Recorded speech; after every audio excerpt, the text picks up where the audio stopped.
I have. Oh. One sec.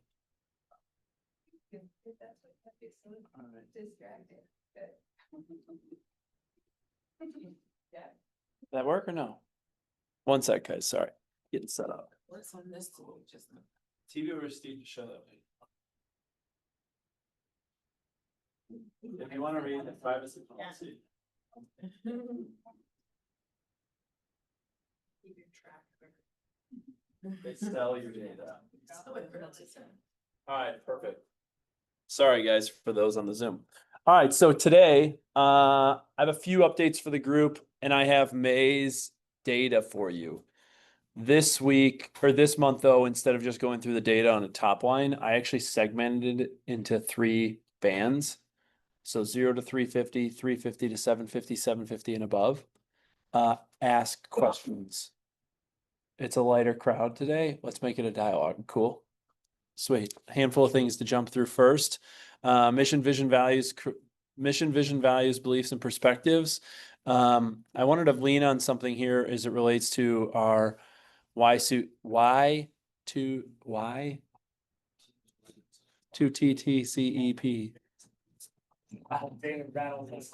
So impressive. The one is equities and opportunities for all. And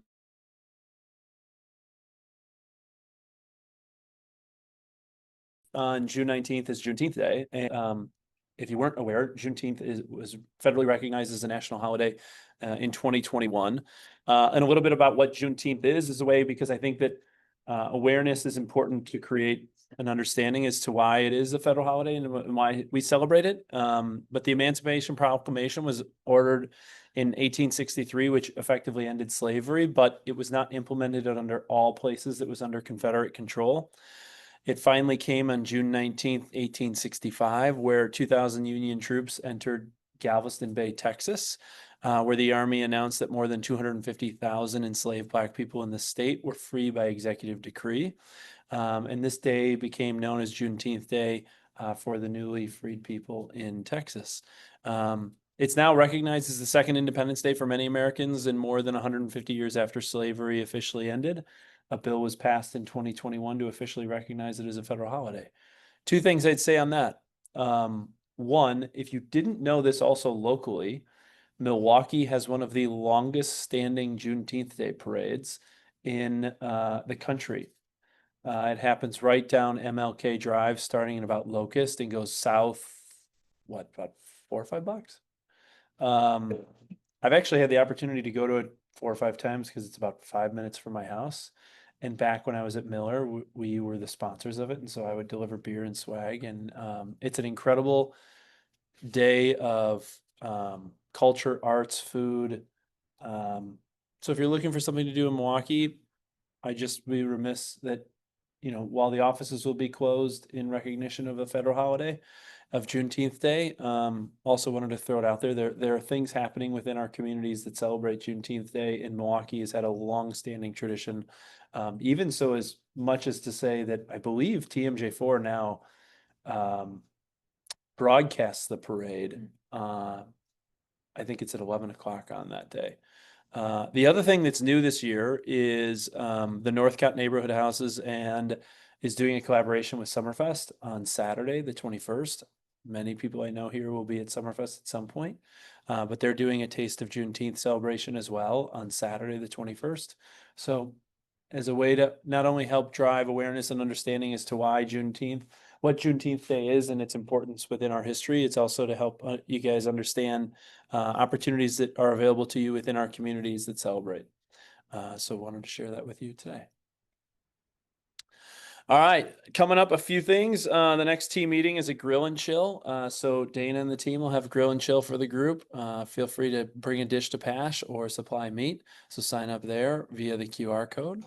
And then the longest open house, Shipley. Yes. Yes. Oh yeah, didn't realize that was happening. Who's grilling? That's the real quick. Your dad? No, and you guys might already know his.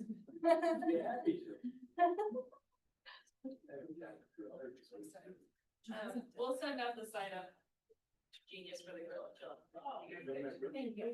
I'll send out a email. All right. Shipley's longest open house.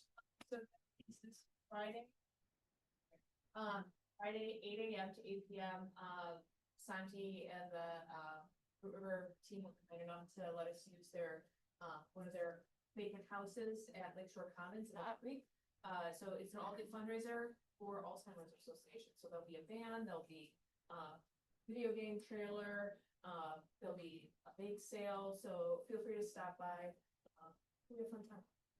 Sweet. Love it. All right, tech and marketing, I'll take it. So there's a few updates within Command to make you guys aware of, especially for those of you on teams. There's now a new team management setting where you have the opportunity and ability to set certain specifics within people within databases, such as team management, contacts, smart plans, tasks, designs, and campaigns. You can now do that for anybody on your team as it relates to their ability to touch or manage the database or the CRM. And I know many people have been asking for it. Within that, you can, there's standard features, enhanced features, and unlimited features, almost like identifying a super user or a super admin. Because I know that the pain point within Teams is like everyone having access to everything and then having too many hands in the cookie jar in terms of managing databases, networks, and CRMs. So that the new team management settings within Command is now live. A couple things as relates to the marketing concierge. If you didn't know this, everyone who submits a marketing concierge request, someone is working on that locally here in Milwaukee. It's not an offshore or a VA. This is the team that's touching marketing at any given time. They're all locals sitting in one of our 7 locations across southeastern Wisconsin. And when you complete your marketing requests, it will be sent to this email, and all of those people are pinged on the email. And then they have a workflow to make sure that everything is turned around to you within 48 hours. Whether it's digital assets or physical assets. One change from a physical asset standpoint is a few people have ordered things and then either forgot they ordered things or didn't pick them up or didn't pay for them. And so our local vendor who gives us incredible pricing is now requiring prepayment. So if you order something, it also allows them to make sure that they have their scheduled runs appropriately. So if you order something, that way you'll be paying for it up front and they aren't having to eat cost on something that someone didn't even know that they placed an order for. I get how it happens and I understand why they would request prepayment. Cool. Questions there? Sweet. Also, there's a swag store open right now with a ton of incredible brands that was curated for the group. You can also throw your own personalized logos on there as well, on anything from Adidas and Nike and North Face, backpacks, sweaters, hoodies, t-shirts, whatever you might need or want. Great way to be able to order swag items for you, your team, your agents, or client events. Feel free to utilize that. The store is open now and it is open through Monday, June 30th. This is one that we just curated locally. So Burghart's, which is actually out of New Berlin, Burghart's is curating it. And then that way, if you want to order anything, you can order it, you pay for it, and then they drop ship it directly to you. Yep, different than the Red Store.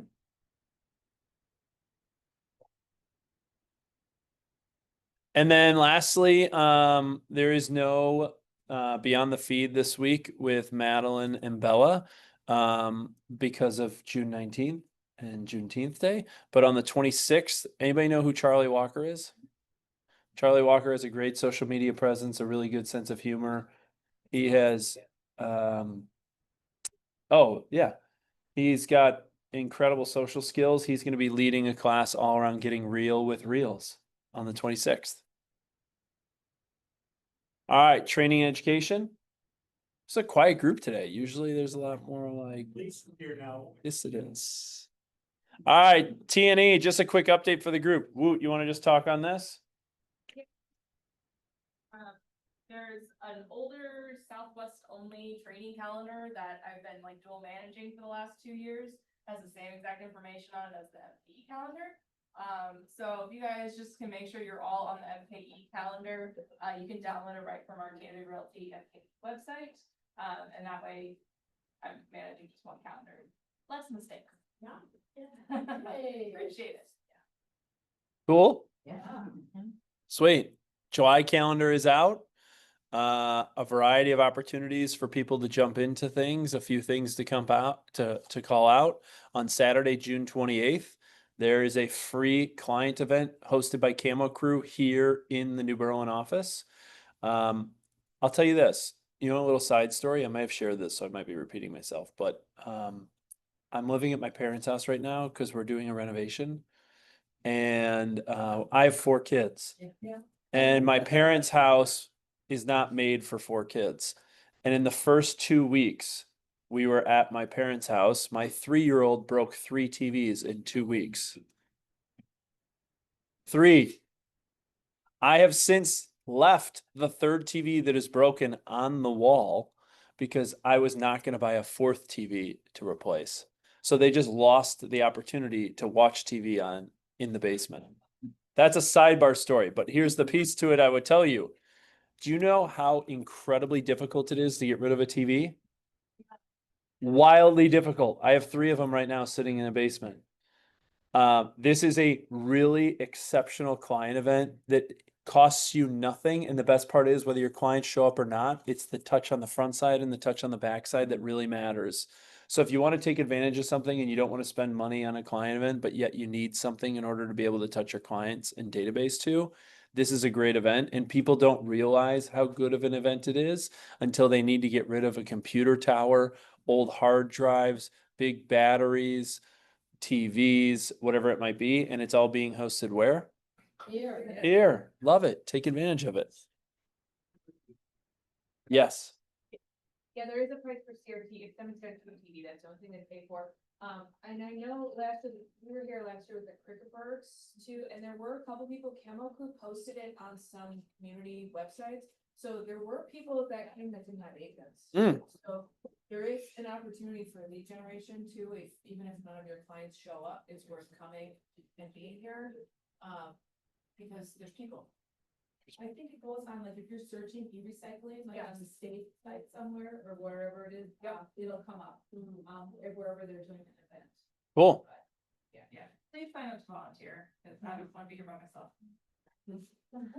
Sweet. Take advantage of it. I would say this group does an incredible thing around Pi Day. And yet, what's amazing about the 2,000 pies that are given away? It's typically only the top 20% agents doing the most amount of volume are the ones who participate. And I'm sitting here thinking to myself, this is a turnkey opportunity for anyone to be able to participate. And yet the top people are the only ones who do. Huh. Just planting a seed. All right. Quick raise of hands. I'm going to try and get you guys to participate at this point moving forward. Who participated in Red Day? A quarter of the room? All right. How many of you participated at Bridge to Brighter? None. All right, cool. No worries. It's a great opportunity for me to educate you on it. We had a group of about 30 people that volunteered at Bridge to Brighter. Bridge to Brighter, if you don't know this, they take men who at 18 age out of the foster care system. And yet when they age out of the foster care system, there's still many things that these children, because they're still children, have to deal with. And so these guys own, I believe it's 8 units right now, and it's expanding. Near here, about 10-15 minutes away. And they bring these children in, and they allow them to live on their own for the very first time. And they teach them life skills and help them find their jobs. And then what they do is over a period of time, help them graduate to becoming effectively like standalone citizens within society. Well, cool news is we went there on Red Day. These guys helped volunteer alongside us to clean up their properties and clean up their spaces and paint them and make them look fresh. And it was a really rewarding day.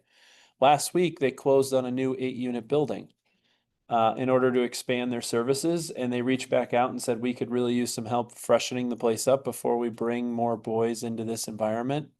And so on July 17th, they're seeking groups of volunteers that might be willing to give back. It's 2 windows. There's a 3-hour window in the morning, a 3-hour window in the afternoon. Great way to give back within our community. And it kind of fits what we do. They just bought a 4-unit building. That's kind of what we do too. And so if you're interested in volunteering and giving back, feel free to sign up on July 17th. Cool. Lastly, I'd ask you to save the date. This is a pet project of mine and something I've had on my radar for a while, but I'm going to throw a company picnic. And I want you to invite your spouses, your partners, your kids, your grandkids. If you have people living with you that aren't your family but are your family, bring them. I rented out the camp bar at the Wisconsin State Fair, not during the state fair, but one of the state fairground pavilions. We'll have food truck bounce houses, face painters. I think I don't see Darshell, but we got Darshell dialed in for this. We'll have live music, and we do such a great event around the holidays with your spouses, partners, and loved ones that we wanted to do something with your families, and a way to just bring your families together. Because I remember as a kid going to my dad's company picnics, and it was a way for me to understand what my dad did and who he did it with. And so we're going to do that this year on August 21st from 3 to 7 at Camp Bar at the State Fair. Cool? Love it. It's not average camp, it's mega camp. If you want to learn how to scale, join us in San Antonio. Yeah. Available for this.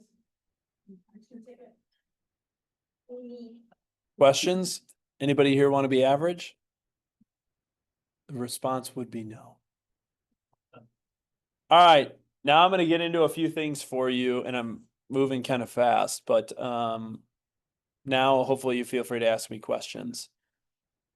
Last week on Sunday, I flew to Colorado Springs with 500 of the top brokerage leaders across the US. And we spent Sunday, Monday, Tuesday in a hotel with NAR leadership, a variety of different people and different things. Because there's a lot going on in the industry that hopefully you guys aren't paying attention to, but I am paying attention to in order to help you guys navigate it.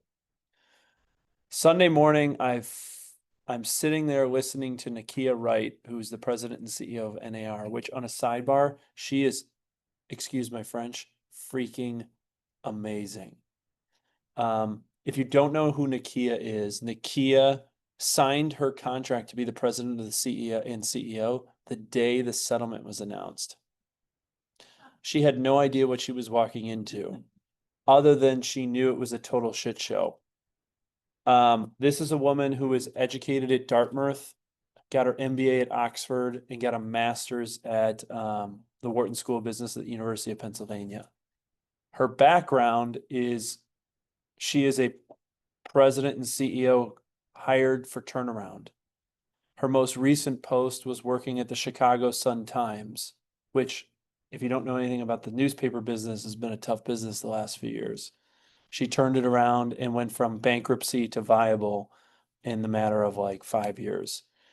The reason I say that is I know there's been a lot of opinions about the NAR post-settlement, and I would be remiss if I didn't share with you that there are very few rooms I walk into where I'm like, whoa, that person is really smart and they know exactly what they want to do. And I say that because, like, you know, not knowing someone, like, you have to have a really strong presence to create that kind of first impression. Nakia Wright is dialed in. She knows exactly the problems within our association. And by the way, all of you pay association dues, yet I know many of you don't pay a whole lot of attention to the association, and that's okay. But Nakia Wright is very aware of what our problems are and has a very clear vision for where it needs to go. That's a sidebar. Anyways, I spent a day with her on Sunday a week ago. One of the other things that came out of that is, for all intents and purposes right now, we have about 15% of the total GMAR membership. The GMAR membership owns the Metro MLS. And there are some major looming decisions that the Metro MLS needs to make. And I was sitting there and I sent them a note on Sunday afternoon and requested a meeting by the end of the week.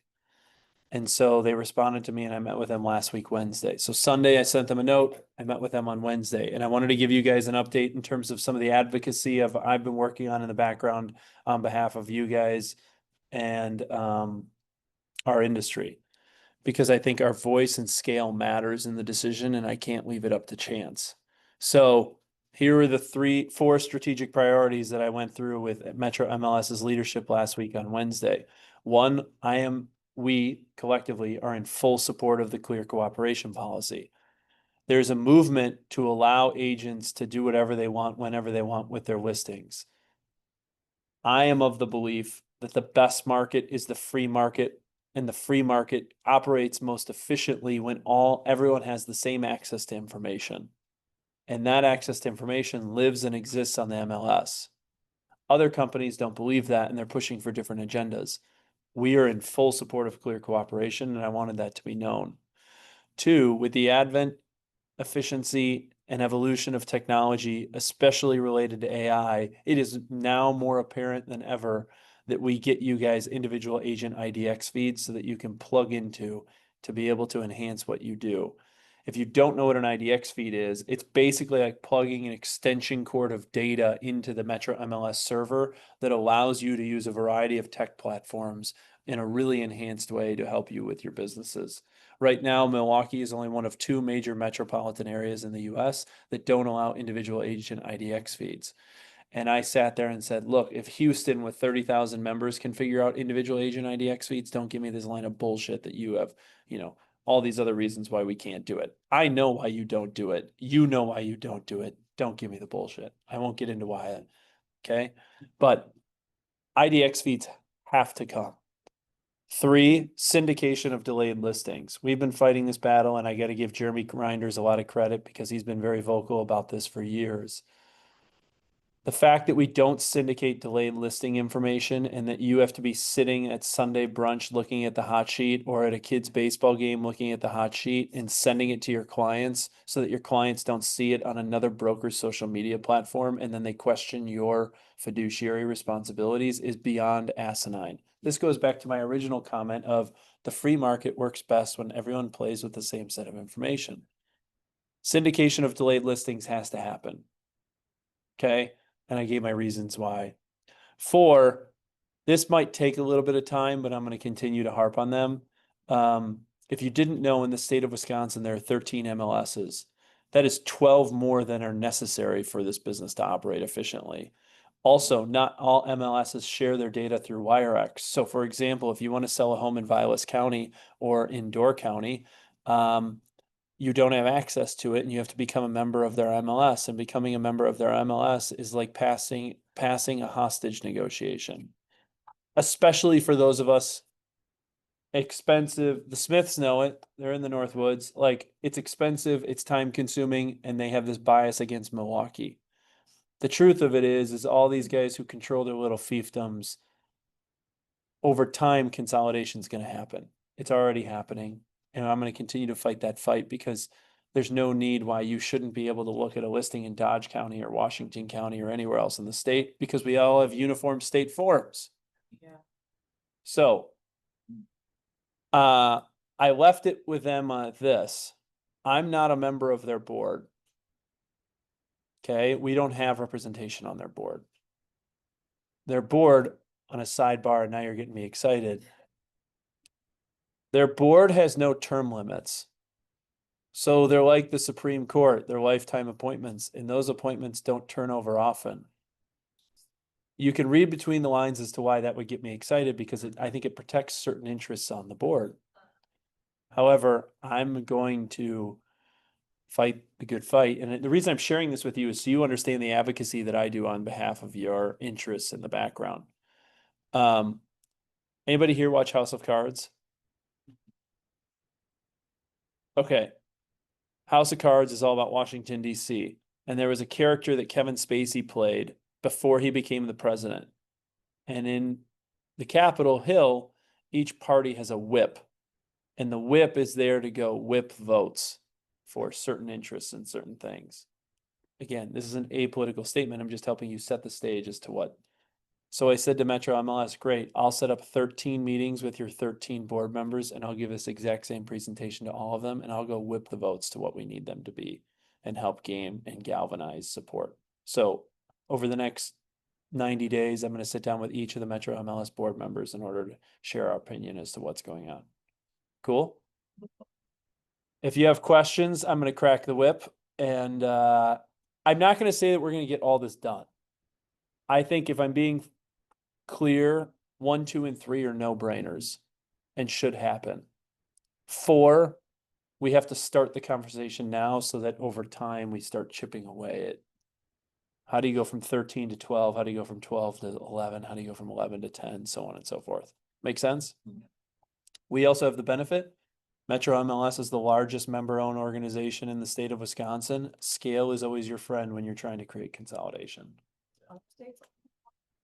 No, most states have things like this, but there's very much a movement in the industry to create consolidation. So last thing, and I'm sharing this with you because I've gotten a lot of feedback to this, and if you haven't seen it yet, you're not behind the 8 ball, but I want, for those that have and have had concerns, I wanted you to know I addressed it, is this is an example of an agent in the KW system who had a delayed listing. And currently delayed listings aren't syndicated across portals. Redfin, I just dropped whatever was in my hand. Redfin has been taking Google images and putting the coming soon listings on their platforms. Again, free market works when everyone has access to the same information. If you syndicate delayed listings, this type of stuff would go away. And until they syndicate delayed listings, I have a problem with the way that this platform is being run. And so I gave them an earful about the Redfin platform and making sure that we have uniform access to information. Cool. I don't want you guys to be at a disadvantage because your clients found the information somewhere else and somewhere else isn't playing by the same set of rules or rules of engagement. Cool. Questions there? That's a lot of politics and advocacy, but I want you to understand some of the things I think about as it relates to of representing your interests. Cool. Sweet. No questions means we're in alignment. Cotter, good? Good. All right. Love it. Consolidating the MLSs. Yeah. And I have 2 listings going live in Green Bay this weekend, so yeah, I'm all for. Get her done. Nice, 'cause WireX picked it up and. Yeah. WireX is great for those that use WireX, but no. Yeah. It's a pain in the butt.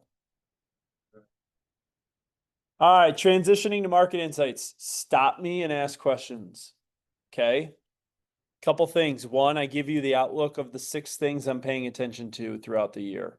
I shared this with you in January. I've shared it with you monthly since, but these are the 6 trends I'm paying attention to as it relates to how our industry is impacted by these things. Second were the predictions I made at the beginning of the year. And the reason why I give this to you is I want to touch on 2 things. One, closed units I thought would be up mid-single digits. Unfortunately, May was softer than expected, which allowed closed units to slip a little bit backwards. I'll share with you in a second. Second, closed dollar volume I predicted would be up 7% or more. We're hitting that right on the head. So far, year to date, across the Metro MLS through May, closed units are down 2%, closed sales volumes up 6%. Okay, here's why I point this out to you. Don't get drunk on appreciation that would distort your reality. The reality is you should be paying attention to your units. Agents can get drunk off of home appreciation because if the homes are up 13% and they're working in higher price points than they had historically, their incomes might not be impacted, but yet if they do 3 less units, they lost market share the year before. And too often agents validate their success based on their income. And the reality is you could actually be losing market share without impacting your income, but the income will be impacted in the future. Make sense? Okay. New inventory units. I looked at this differently for you, so I'm going to walk you through this slide for the successive slides to make sense. The top is May this year versus May last year across the total universe. Then I broke it out by price segment so that you can kind of identify with your clients based on the price segment what is going on. So in May of this year, new inventory was down 77 units or down 2.8%. The challenge in it is 50% of the market is the market below 350,000. That market was down 8% from new inventory perspective. Now, we are in market right now today, and you can only operate based on the market that we're in today, not what it was 6 months ago. We're in the tale of two markets, 350,000 and above, all the way to 10 million. Inventory's up. The challenge of it is there's so many units below 350,000, it's dragging us backwards. Okay. 2, total inventory. It's up 3.2%. Again, driven by price points 350 to 750 and 750 and above. Okay. Expired inventory units. 2 things to pay attention to here, and I feel like I'm beating a dead horse, but I'll continue to beat it. 2 things. 1, listing agents. If you are the first listing agent, be ready. Sellers are giving listing agents the hook faster than ever before. Okay. If you are not right sizing expectations based on the market of moment and not what their neighbors sold their house for 6 months ago, you run the risk of getting canceled. 2, from a diversity standpoint, there are more expired listings to go after now than there ever has been before. It's up 7% this year in May versus last year, and up 23% versus May in 23. There's an opportunity to be second. So my message to you is when you are first, don't get canceled. The way you do that is right size expectations and price appropriately, so on and so forth. 2, if you miss the listing, I would make sure you're hovering because there's a lot more opportunities to be second than there ever has been before. Cool? Okay. Sales absorption, it's the percentage of inventory that goes under contract in a given month. Know this, the demand aspect of this business hasn't really changed a whole lot. These can go plus, the variance on these is plus or minus 5%. So when you see minus 5% or plus 5%, it basically means everything's flat because there's some variance within this data. Okay. Average days on market. The average in the month of May was 29 days. Now, that has gone up in the price points 0 to 350 versus last year. It's taking 33 days or 5 days slower. I'll touch to that in a second.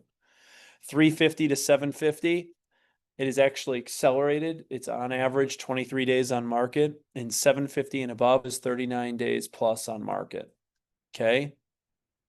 Velocity below 350 has slowed in terms of the rate of sale. That's also why I think you're seeing more expired listings, because it's taking longer. People are expecting shorter, and you're at odds. Okay. Units going under contract, again, the tale of 2 different markets, 350 and above, which makes up 50% of the market. It's up. 350 and below, it's down.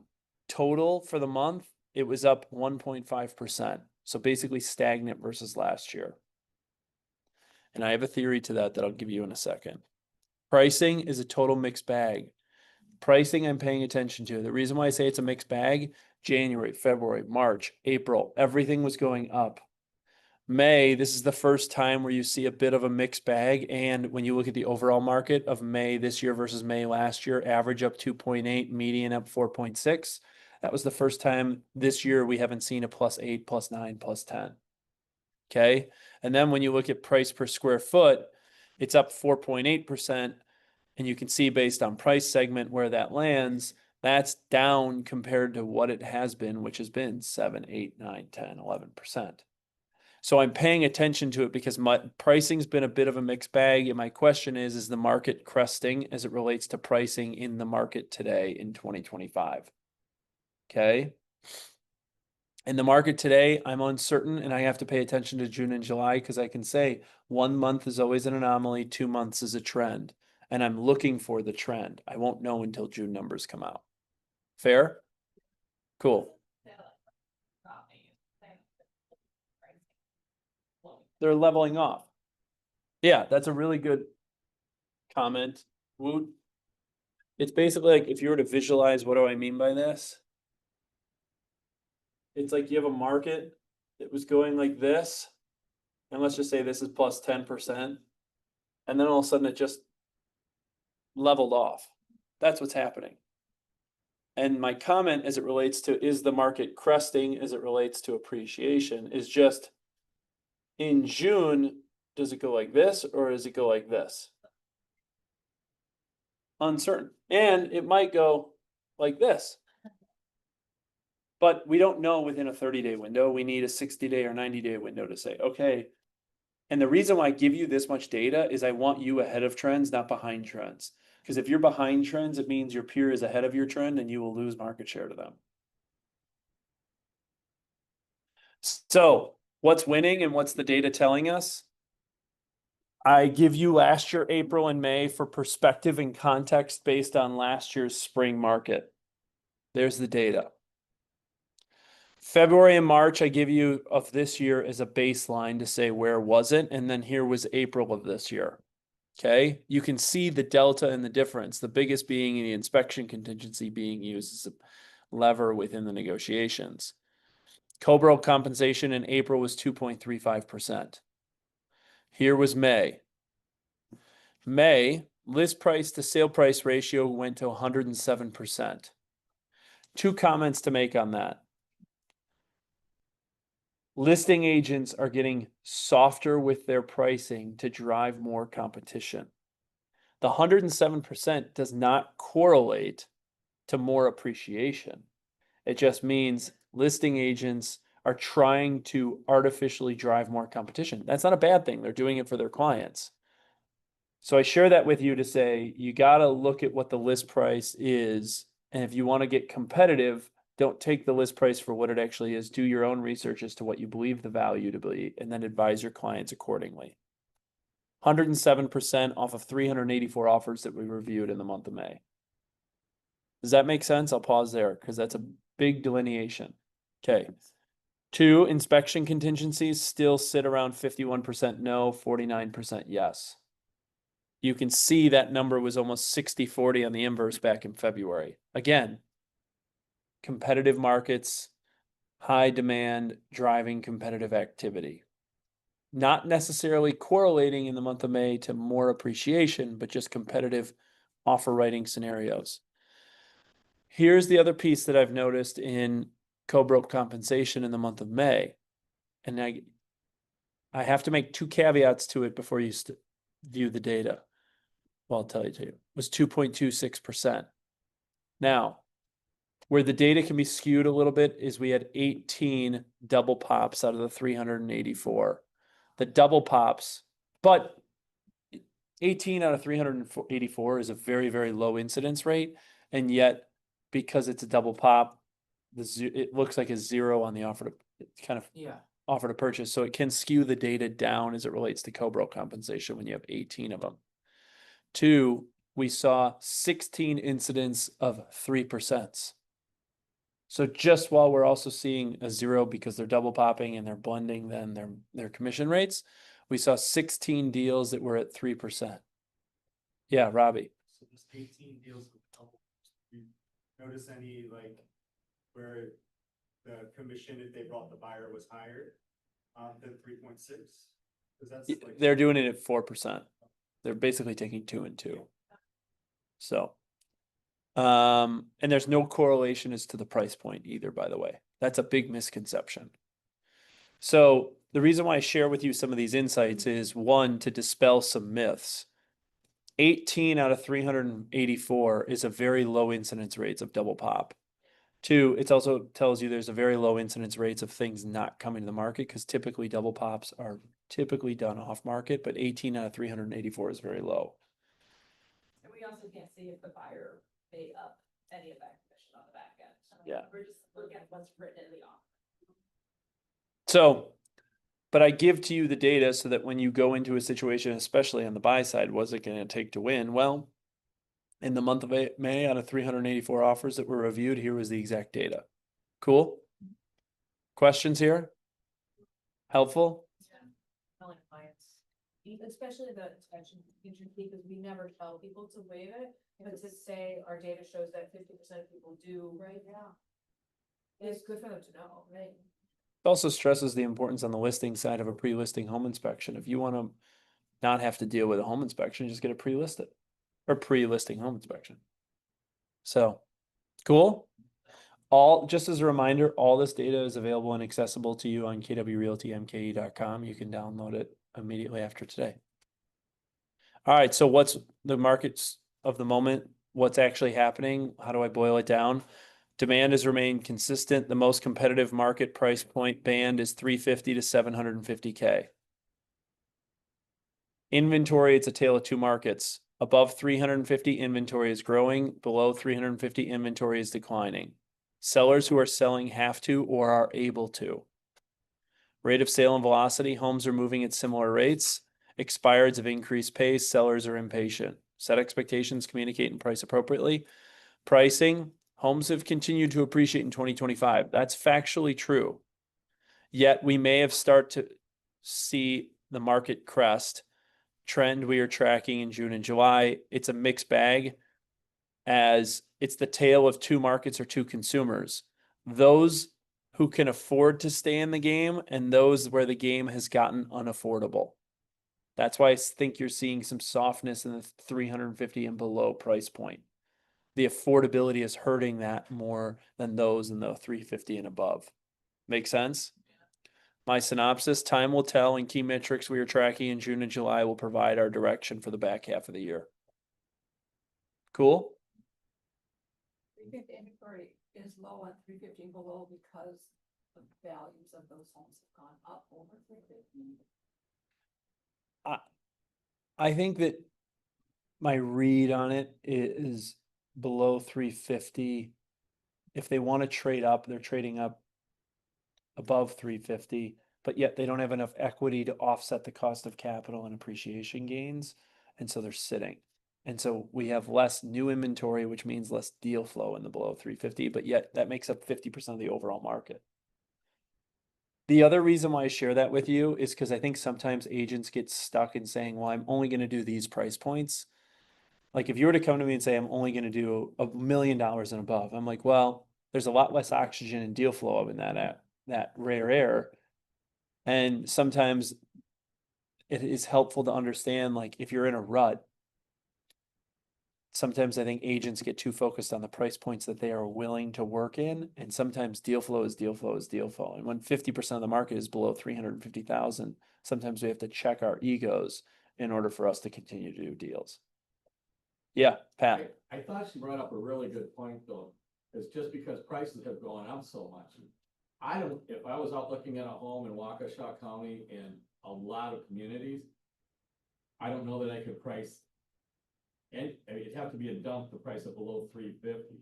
So I go with more that the prices have increased so much that, you know, maybe a better benchmark might be 400, 420, you know, something like that. So they're just the value. If you went out and I gave you 10 homes to look at today that you know, that were, you know, your basic 1,600 square foot ranch house and wherever it is, it's still gonna be over 350. Prices have just gotten crazy. No, I don't disagree with you. But Yeah. my point that I'm actually trying to make with the group is, of all the transactions this year, 50% of all closed transactions are still below 350,000. And so the higher up you go in price points, the more competition there is. And this is where I'm saying, like, sometimes we have to beat everything to everyone. The example I gave with the group this morning was it's not bad to also understand the business model of Walmart, Costco, Target. Like, they sell everything. Louis Vuitton, from a retail perspective, there's fewer customers that can do so many deals. I would rather be a Costco or a Walmart where I can provide, or an Amazon, I can provide the really good service to a depth and breadth of people from socioeconomic statuses than only focus on one segment of the population. When you say market, what are you talking about? Are you talking about Metro Milwaukee? The 5 counties? 5 counties. So Inverse conversation. That like he's being higher days on market, but he's in the exact opposite price point right? Like, he's looking at, and I mean, I just kind of cracked jokes about like, oh, what, over 12 million, the buyer pool really declined, but like, right? So I think that's kind of what Charlie's trying to say with like the under 350 as well, is that like, we have to look at where like the buyer pools are. And if 50% of the buyers in the market are under 350, we also have to become experts in that buyer. Yes. So, yeah, I listed a house in West Dallas on Friday. And like you said earlier, trying to do a strategic price that will bring in competition. I listed at 224.9. And within 72 hours, we had more than 50 showings on it. 24 offers came in on it. It was 224.9. 16 of them came in exactly at 240. 216 were 240. I had some clown came in at 150. Then as high as 255. yeah, But 8 of them did not have a home inspection. But I thought the ratio of 50 showings and 24 offers, Yeah. that was priced pretty good. Yeah. Extremely happy. yeah. So Connor, to your question, 5-county metro area, this is units that have gone under contract. Just Yeah. in the last month, there were 2,000 units that went under contract in May. 1,000 of them were less than 350. And so what I'm trying to say is like, we all live in this space of like, who's buying homes less than 350? And where do these people are? There's a lot of Yeah, people. well, you bring that up. I look at the house every day and it's a ridiculous number of new homes listed in Milwaukee daily compared to other. Yeah, You know, I mean, it's like today, there's only, I have like a 7-county search I do. There's 89 homes in 7 counties. I mean, that includes a lot of the big ones, yeah, but there's always, no, total, any price. it's the reason I brought it up around the price bands this month is just to get people to think about, okay, if deal flow is tight, we have to expand the scope in which we're willing to operate in. So, Kind of price bands too, because if you're listing a particular house and there's a trend happening in that that's different than the 700s, you do need to focus on your area related to that client. So- just take probably where I think most of you live in, 350 to 750. That market operates from a velocity and rate of sale much faster than the markets below 350 and above 750. Much more competitive. You know, to your point, Cotter, it's the most competitive market. Right. It's about 1/3 of the overall inventory. There's a lot of competition for only 1/3 of the total overall inventory though, too. So, all right, wrapping it up. Laura, and just to give you an update, this is across all KW Milwaukee locations from a blended standpoint. I share this with the group every month because I don't want people to take it for granted, the company that they keep.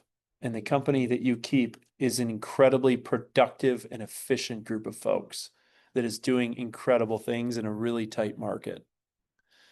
This is the brokerage by brand statistics. Again, I want to point out 2 things in the yellow box. The average KW Milwaukee associate across all locations closed 12.6 units in the last 12 months.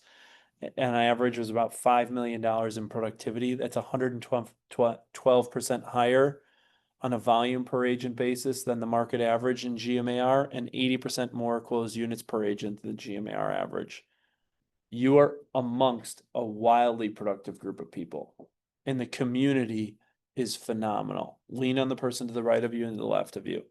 Here you can see the brokerage trends, just so you can see how trend lines line up. I just always think it's interesting from a visual perspective. And then for those that focus on the luxury price points, because I think everyone's always looking to increase their price points, and there's a way that you can leverage the community to break through ceilings. We sell 1 in every 4 luxury homes in southeastern Wisconsin. We do 78% more luxury homes than the number 2 brand, and we sell them 37% faster than the market average. So for those of you that are trying to break through ceilings on price points, I know a lot of people have used this data to say, here's what we do, and this is the community that I'm a part of that helps sell luxury. And here's the trend lines. Cool. All right. Data heavy, but as Dana asked, she said, give me data once a month, and I'm like, great, sweet. There you are. Anybody got coming soons or buyer needs? Yes, Steph Sosa. Coming live on Friday. For $395, half an acre, very serene wooded park-like lot. New roof and new LVP. So kitchen and bath could use a little tweaking, but $395. Cool. Yes, Sheila. We have a New Berlin home, it's a fairly new build, it's like 6 to 7 years old. Split ranch, 4 bedrooms, 3 bathrooms, fully done, fully done lower level. Beautiful, it has like exposed windows on the lower level. I forgot my spec sheet in my office, I don't know anything else, but I think it's $749.9, is that the price? $749.9. New Berlin. Sweet. Sure to say your name and, That was Sheila Smith. Where was that house? New Berlin. I mean, where is it? I don't have the address with me, sorry. but Okay, it's- 740. New Berlin, 749, Sheila Smith. Okay. Hit her up. Who else? Tanner? I have two buyer needs, people that are looking to get in the places pretty soon. One is, about 400, they're looking for a little bit more land, kind of like West Waukesha or Jefferson. Yeah, their house is under contract and they're just ready to roll, and we're actually not finding all that much stuff over there, but, and secondly. 335 cap for like St. Francis, Bayview, Wauwatosa, so West Dallas. Looking to get into a place before the end of July, so. Yeah, that's stuff right there.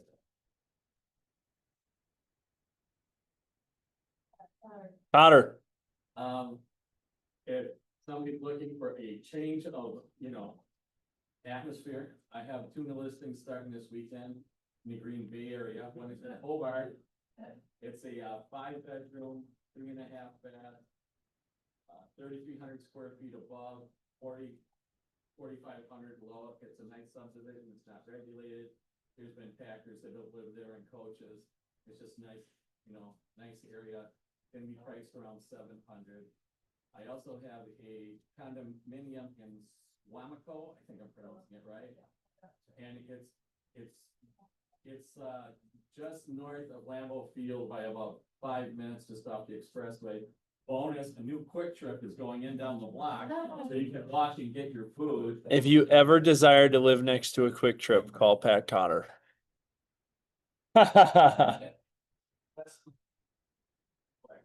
Starting, a week from next Monday, and it's a 1/2. It has a finish lower. I would think it would pass FHA, it did when my people bought it, they used an FHA to buy it. Be priced at about 275. Perfect. Yes, Sue. about an hour from here northwest a little bit. So that's gonna be, it's a foreclosure home, it's in pretty good shape. 2.5 acres almost, 3 bedrooms with ranch with a solar lower level.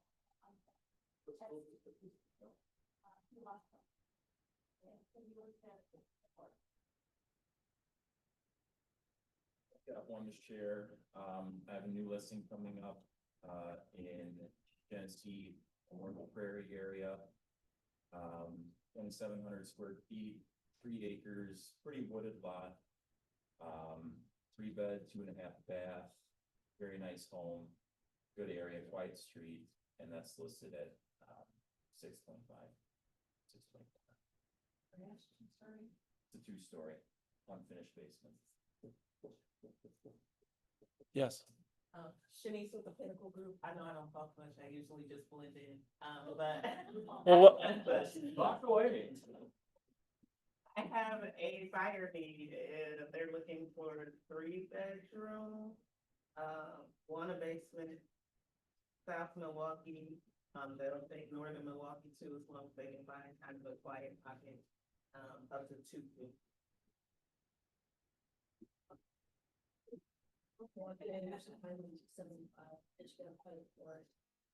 I would show them a duplex in West Milwaukee. Do the whole thing. 270, 275, come on.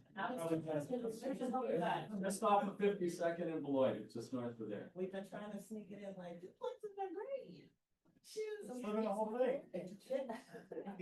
Right. Yes. I got off the subject, I have a house in St. Francis that's an accepted offer. And my seller just got a letter from the city of St. Francis, the inspector. With pictures of my listing, Yep. with the things that have been put in, not under their ownership, she's been Yep. 4 or 5 years, but I listed the ages of different things, and they are going to fine $200 or $300 a day unless they get the permits for all these different things. So Yep. having the inspector, yeah, they took Yep. pictures, that's crazy. I've had 3 of those first quarter, St. Francis and Cudahy, and they will charge you quadruple fines because you have already started your project and done it. So I've had 3 of those lovelies on that side of town. So it's going back to that old like Glendale point of sale, you know, the city's gonna come after you and get some money, like, Just pull your permits. Yeah, see, yep. Can they buy you the best seller now, but you Yes, just do the. yes, if you own the house, you took possession of it, Can still. yes, yep. So I gave her the prior listing to show that they had these updates already Yeah. listed when she purchased it 3 to 5. They don't care. I know, but that's all I can do. I said, hey, you can Yeah. tell her that everything on the permit. and I'll say this about St. Francis, so that you're aware if you're doing something there, find out if there's any projects, because in St. Francis, if they do anything, they voted to make it the homeowner.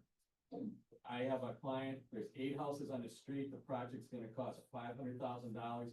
It's $50,000 per owner on the street. They don't split it amongst the tax anymore, because they had a referendum a few years ago, and people that live there voted for that, so if they're gonna come in and fix your street, you better hope you got a lot of houses there. Live in a dense neighborhood in St. Francis. It's not. Oh. In France. All right, guys on the Zoom, thanks for jumping on. Guys, have a great week.